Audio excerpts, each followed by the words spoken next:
बिस्मिल्लाहिर्रहमानिर्रहीम। लो जी, YouTube channel के साथ आपका होस्ट राव उमर जावेद हाज़िर खिदमत है। आज का मेरा व्लॉग योम आज़ादी के हवाले से है, जो तकरीब यहाँ दुनियापुर में TMA कम्प्लेक्स में मुनक़द हुई। उसमें बड़ी एक मुज़हक़ा ख़ेज़ सूरत हाल सामने आई। परचम कुशाई की तकरीब थी।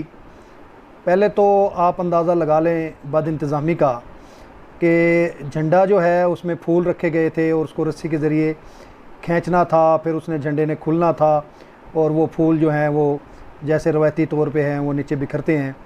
पहले तो वो झंडा ही ना खुल सका और TMA के एक अहलकार जो हैं उसको बांस पर चढ़कर, पाइप पर चढ़कर जो है वो झंडा हाथ से खोलना पड़ा। ये आपको हम मंज़र इस वीडियो में दिखाएंगे। दूसरी जो थी बड़ी एक शुस्तर रह गए तमाम शुरका जो तकरीब के असिस्टेंट कमिश्नर साहब जो हैं वो अमूमन तकरीब में शामिल होते हैं वक्त पर, और जो मकामी MP हैं वो इस तकरीब के मेहमान खुसूसी हुआ करते हैं। ये रवायत चली आ रही है। तो आज भी जो थे आमिर इकबाल कुरैशी साहब PTI के MP हैं, वो अपने मुकर्रर वक्त पर वहाँ पहुँच चुके थे। उनके साथ दीगर मोअज़्ज़िज़ीन शहर भी थे, DSP साहब थे दुनियापुर के, और CO जो है म्यूनसिपल कमेटी के वो भी, और दीगर जो अमादीन शहर थे और पार्टी कारकुन थे, दीगर जो आम लोग थे वो वक्त मुकर्रर पर पहुँचे हुए थे। लेकिन साहब बहादुर जो हैं वो तशरीफ़ नहीं लाए थे। तो जैसे ही परचम कुशाई हुई तो साहब बहादुर जो है वो तशरीफ़ लाए, लेकिन उसमें सब लोग हैरान ये रह गए देखकर कि कौमी तराना उस वक्त जो था वो चल रहा था। और असिस्टेंट कमिश्नर साहब, चाहिए तो ये था कि आम आदमी भी जानता है कि जब कौमी तराना चल रहा हो तो उस वक्त वो बाअदब उनके एहतराम में खड़े हो जाते हैं। तो साहब बहादुर जो हैं वो उन्होंने बिल्कुल कौमी तराने का जैसे कि ख्याल ही नहीं होता। एक तो वो लेट आए हैं, दूसरा फिर उन्होंने कौमी तराने के एहतराम को भी मद्देनज़र नहीं रखा, और वो वैसे ही चल के आके पुलिस एहलकारों के पास आकर खड़े हो गए और कौमी तराना चल रहा था उस वक्त, जबकि तमाम लोग जो थे वो अदब में, एहतराम में कौमी तराने के खड़े थे।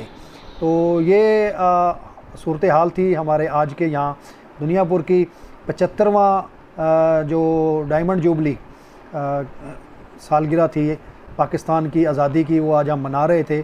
सब जानते हैं कि ये मुल्क कलमा के नाम पर हासिल किया गया और लाखों लोगों ने इसके लिए कुर्बानी दी, और दुनिया की सबसे बड़ी हिजरत उस मौके पर हुई थी क़याम पाकिस्तान के मौके पर, जब करोड़ों लोग जो थे वो मशरक़ी हिंदुस्तान से मगरबी हिंदुस्तान, जिसको पाकिस्तान का हिस्सा करार दिया गया था, और यहाँ से जो कुछ हिंदू थे जो अक़लियत में थे वो मशरक़ी हिंदुस्तान में चले गए, और पाकिस्तान 14 अगस्त को इन दुनिया के नक्शे पर उभर कर सामने आया। पहली इस्लामी नज़रियाती रियासत थी जो किसी नज़रिए के बुनियाद पर मार्ज़ वजूद में आई थी।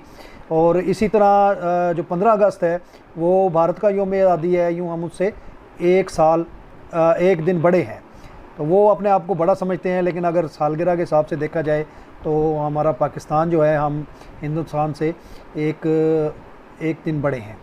तो बहरहाल ये जो योम आज़ादी मनाने का मकसद है, ये हमारे उन शोहदा की कुर्बानियों को याद करने का मकसद होता है जिन्होंने अपनी जानों का नजराना पेश किया इस मुल्क को हासिल करने के लिए, और उस अहद की तजदीद का दिन भी है जिस अहद के तहत हमने ये मुल्क हासिल किया था, कलमे के नाम पर हासिल किया था। इस्लामी फलाही रियासत जो थी वो बनाने के लिए हमने इस मुल्क के लिए, हमारे आबाओ अजदाद ने, हमारे बुज़ुर्गों ने अपनी जानों का भी नजराना पेश किया, घर बार छोड़कर, जायदादें छोड़कर भी इस तरफ आए। तो इसके साथ साथ जो है जो मुसीबतें, जो मसाइब जो हैं इनको सहने पड़े यहाँ के लोग जो आए हिजरत करके, वो उनमें से तो कुछ बेचारे सारी उम्र कसम पुरसी की हालत में ही इस दुनिया फ़ानी से कूच कर गए, जो वहाँ खाते पीते थे। बहरहाल कुछ को अल्लाह ताला ने यहाँ इतनी तरक्की दी कि वो वहाँ से ज़्यादा यहाँ खुशहाल हुए। ये अल्लाह ताला का एक निज़ाम था। तो जो मकसद है इस योम आज़ादी मनाने का वो यही है कि क़ायद आज़म के अक़वाल पर, उनके असूलों पर कारबंद रहा जाए और इस मुल्क को ऐन इस्लामी फलाही रियासत जो है वो बनाने के लिए तमाम कौम मुतहद हो, सियासी क़ुव्वतें मुतहद हों, अपने जो इख्तलाफात हैं, सियासी इख्तलाफात हैं, उसको एक तरफ रख कर मुल्क की भलाई के लिए, कौम की खुशहाली के लिए, मुल्क की तरक्की के लिए हमें सबको एक होना पड़ेगा। और जो नौकरशाही है उसके जो अंग्रेज़ों का दिया हुआ सरिया गर्दन में है वो निकालना होगा। एक ऐसा निज़ाम लाना होगा जिसमें कि सरकारी अफसरान अपने आप को अवाम का हाकम नहीं, अवाम का खादम समझे।